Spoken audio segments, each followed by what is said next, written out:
you're asking. What I'm finding difficult to understand is that when a bill passes through the House of Commons unamended, and therefore clearly has the complete approbation of the House of Commons, you then change your approach completely.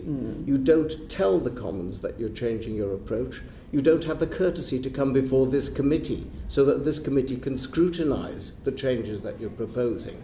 And then you come back to the Commons, it having gone through the Lords, presenting the Commons effectively with a fait accompli. Don't you think that's disrespectful of the House of Commons? Well, first of all, I would dispute several of the things that you have said. This was a Lords amendment, so the change we would have had to make would always have been in the Lords. We rarely, if ever, give statements on changes in the Lords. Like I said, I don't believe this is a policy change. We are still delivering the bill's intent.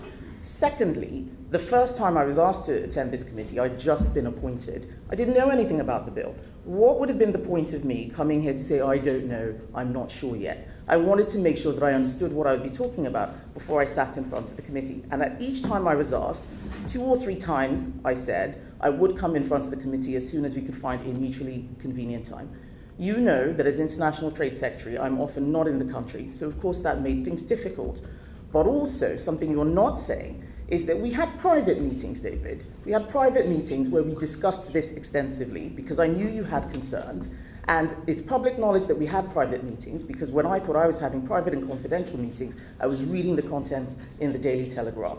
So with respect, I would like to dispute quite a lot of what you have said. But secondly, you are saying that the Commons voted for this without any dispute and the Lords changed it. This is parliamentary process.